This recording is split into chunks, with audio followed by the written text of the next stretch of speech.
Hey, it's Les from the TV Dudes. This year, at the ATX Television Festival, I got to sit down with Kevin Bigley and Zainab Johnson from the Amazon sci-fi comedy series Upload. We talked about how their roles developed across the series, the wild world of the digital afterlife, behind-the-scenes moments, and what might be coming for their characters in season 4. It's a fun interview, and I can't wait for you to hear it.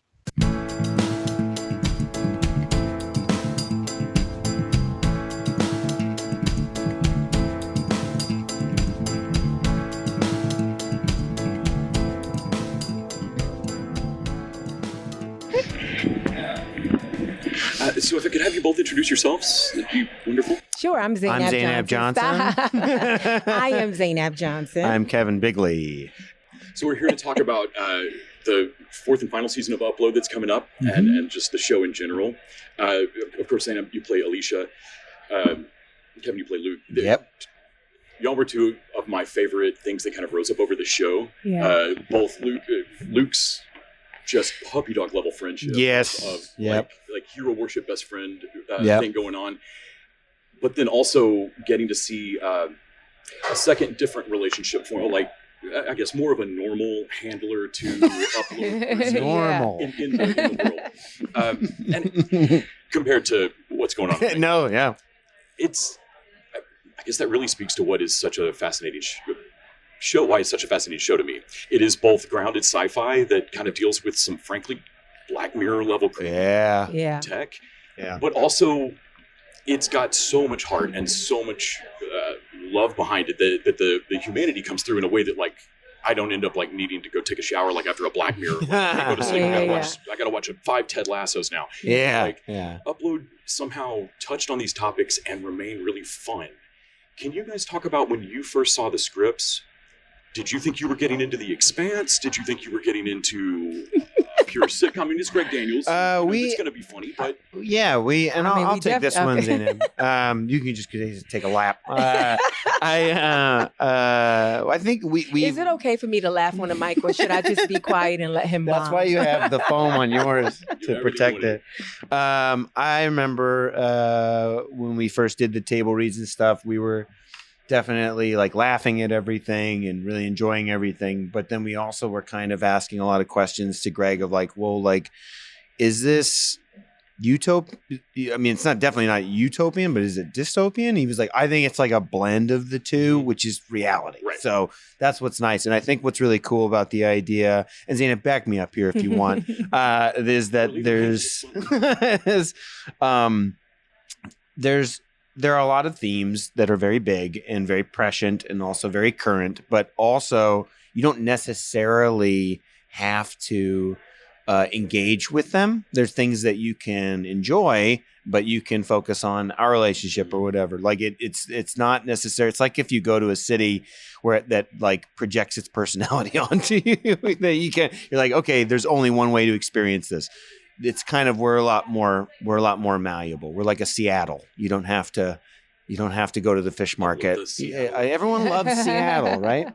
Go ahead. Do you like Seattle? It's fine. I definitely think that I definitely didn't think that it was going to be like a family comedy or like anything broad at all. Like there are some.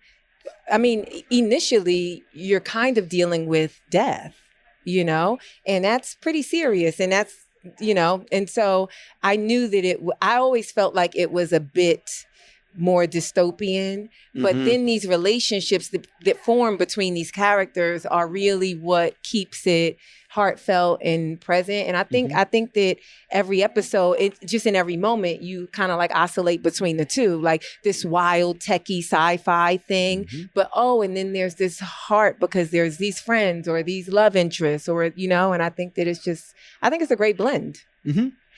I read in an interview that Greg Daniels had a plan of 4 seasons kind of in his head for it. Did you know that at the start, or was it every season of Kind of a just new blessing. he ominously would remind us that he knew and we didn't.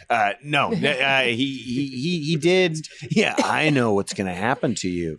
For me, it was a roller coaster because I was at the table read for the pilot with no, even if it got picked up, I wasn't guaranteed a job. Same. Like my character, I think that's what is so amazing about Alicia and Luke is that they don't interact in the pilot.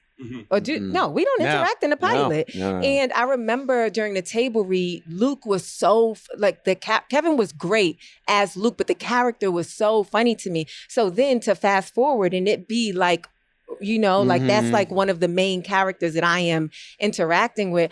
Every single element of me being like Alicia getting to where she is in the 4th season, which is you haven't seen it? No. Oh, okay. No, I'm reading what everybody else. Yeah. It's crazy the arc that Alicia specifically has. I think that it is probably the one that is the most unpredicted. Yeah, I'd say so. Yeah, and it started with me just like I don't even know if my character actually had a name at first, So yeah. I think we when we came into it, it was I think Greg.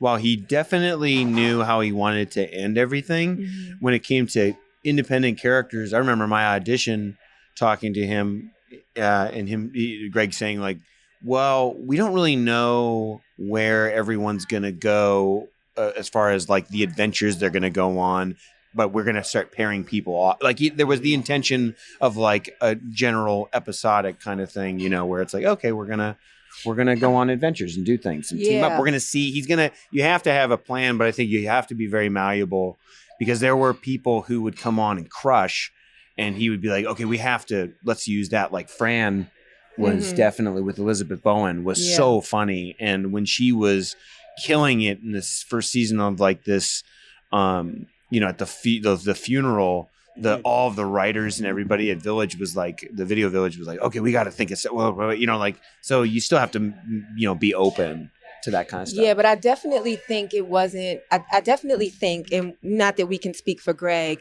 that he saw an end. Like, I don't think he ever thought about Upload the series as something that like will go on and on and on until they make us stop making it. I think he always knew, regardless of if it was like a tiny little, cult classic or, a huge show, I think he always had an idea of like, okay, this is a story that I know how to tell for this.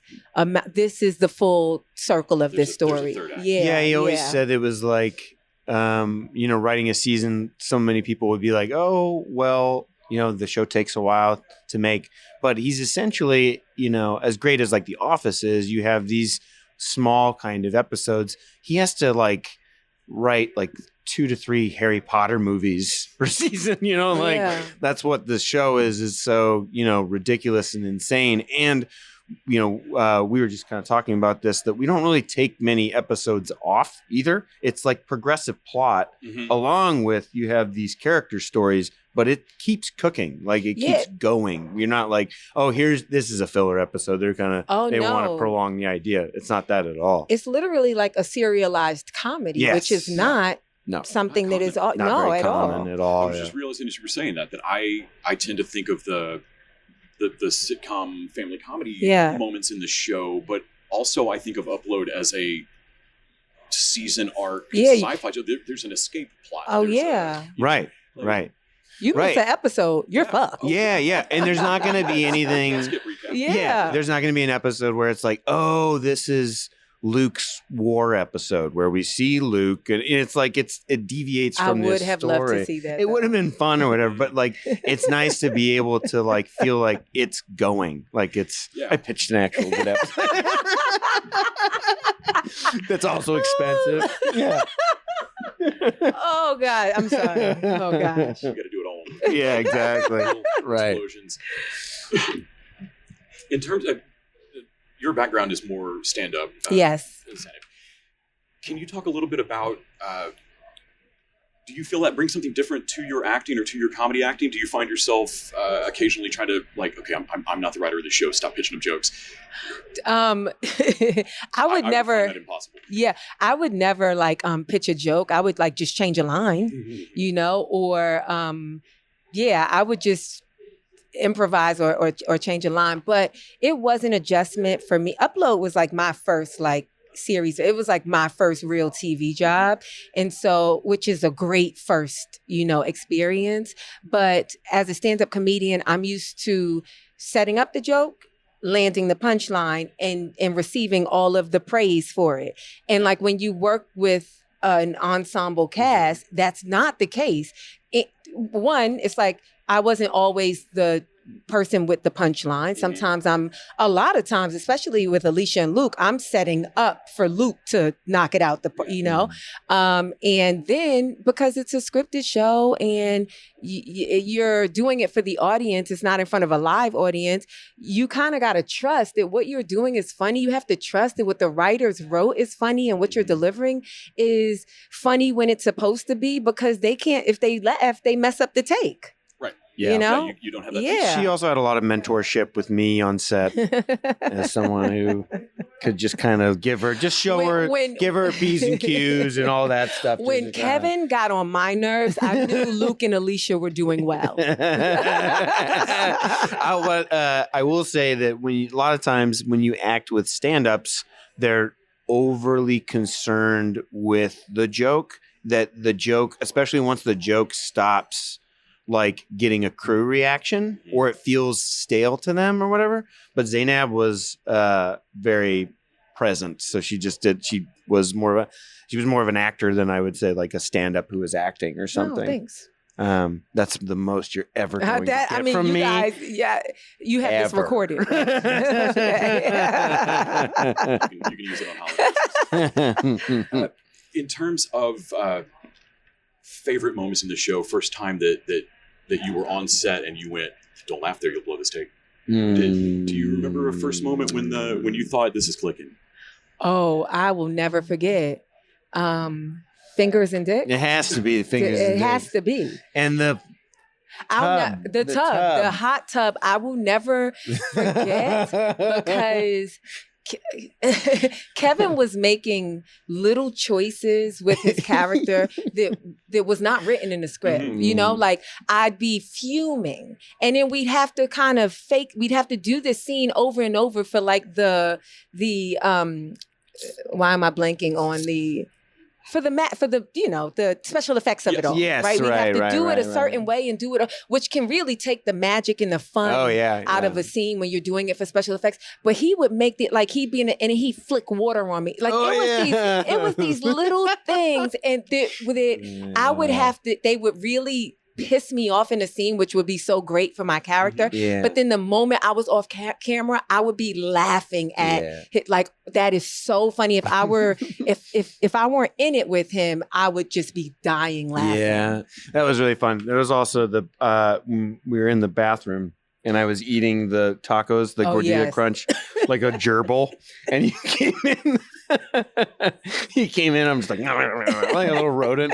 I've lost my thing. Or when I had my little baby hands, because it's all because of the thing that was also the prosthetics and stuff. It was so fun. That was, I mean, it was kind of like the show is kind of like acting on it is kind of like you are acting in a live action, also animated thing, you know, because there are so many weird things. You just don't know what you're going to hop into, you know, what your day's going to consist of, you know. I think even like season 3, first episode, it starts out and Luke is stuck in the fireplace. Yeah. And I think that they wrote so many just wild physical. It's like, I don't know if people realize how much of a physical, like how much physical comedy that you had. And then I was always given the task of I get to walk in on him and have to like fix it or scold it or find out why you are, you know, like, and it's never,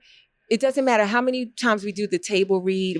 It's until you see him in the tub in a bunch of ice with in a bunch of not ice tacos. You know, you just I was always the first seconds kind of processing. Yeah. Like, what? This is ridiculous. I know. But you can't react that way because you're not the audience. But also as an actor, you had to be like, whoa. Like it was so, your reaction was authentic because you're like, the scope of some of the stuff was kind of hard to believe, you know? Like I remember the gray market, like when we went into there, the black market, whatever, like all the rip-off stuff, the detail of the art direction and production design was so specific and particular. Like I think they had like Bort Thompson t-shirts, you know, like where it was like ripped. Yeah. There were so many little independent singular jokes that nobody would see, where it's just going to be a second, if that, on the screen. Right. So it's just rewatchability stuff. Yeah, the scale of that stuff was so mesmerizing. So yeah, it was really cool. Really, really cool. Well, I don't think I'd ever really considered that you might do a table read and not know if you were that like what if I love this and I don't get it? Oh yeah, that would be nerve-wracking. I'm so glad that both of you got cast in it. I really can't imagine those characters. Us thank too. you. Us too. It's always nice to know when two characters that I loved that weren't the mains, that it happened organically on the show as well. Of like, but I want to see more of them. Oh, I am getting to see more of them. Yeah. I love knowing that happened on the back end as well. Were you surprised, like, from the response that we got first season, like how much people were so invested in like Alicia and Luke? Or did you know that was going to happen? I didn't know. I kind of knew. Oh, But I also felt like, because we were just so, I think like Robbie and Andy. Sorry to take your interview. Did you? Great question, Z. You know, like Andy and Robbie playing Nathan and Nora, and to an extent, Ingrid has a lot of this stuff too. Is that there's a lot of story. Yeah. And you need that. They do like get some, you know, obviously they get comedy moments, but it's all wrapped around like the progression of the story. And we have some engagement with that for sure. And we all definitely have our own arcs. But I think it's, you know, it's kind of what's really nice about an ensemble comedy like this is that we really get to show up and be funny. Yeah. And that's kind of your job. And that's what was really nice. It was that it's a band and you have to play your instrument, you know? Yeah. And it was really nice to be able to, every time we were doing this was like, the goal is just to make this scene as funny as possible. Yeah. And real, you have to make it somewhat real at least, but like be as funny as possible. Yeah. And so I felt like when we were doing that, it was like, oh yeah, they'll have an interesting reaction. What I love though is that like, our trepidation about the romantic thing between the characters, we were like, how is this gonna work, I wonder? And it kind of started to bleed into everything, and the writers followed that instinct, and it's a very complex relationship. So that I just didn't know how we were gonna do. I'm really glad the way it unfolds in this season, but just unfolds in general. Yeah. I definitely, I knew I had like fun. I knew that it was so fun to be in scenes with for Alicia to be in scenes with Luke, because Kevin's so funny, and Luke, in my opinion, is such a ridiculous character. On both ends of the spectrum. You know, his poking at Alicia, his love for Nathan, his disdain for Nora and Ingrid because they love Nathan as well. You know, all of that type of stuff, and his need for it to not be on him, not be about him. Right. You know, I loved being a part of that.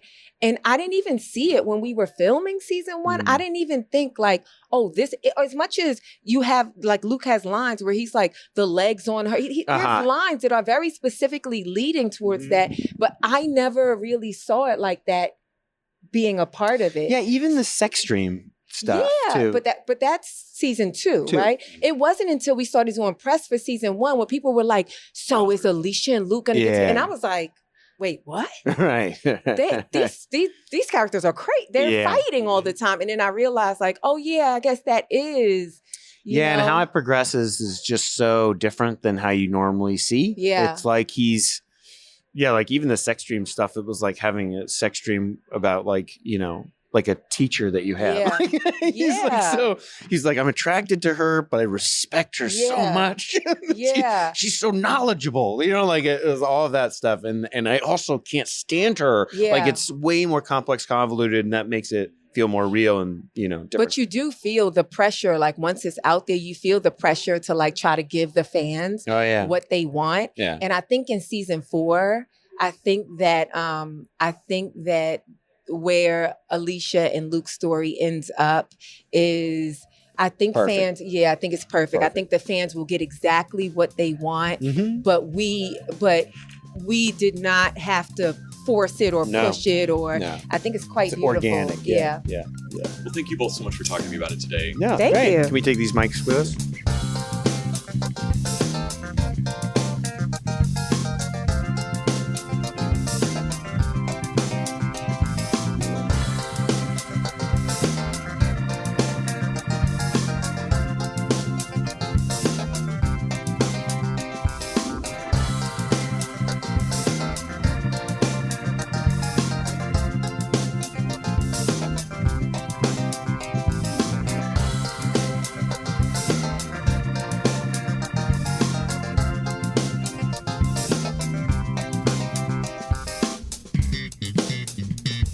The TV Dudes is an independently run podcast out of Austin, Texas. We are exclusively listener supported. If you'd like to help us out, go to patreon.com/tvdudes. You can also find us on Facebook, Twitter, and Instagram at TV Dudes. All the music for our show is done by our friend and original TV dude Gregory J. Amani Smith. To find out more about us, go to thetvdudes.com. I'm Randy Lander. I'm Les Weiler. And I'm Kyle Scott. Thanks for listening.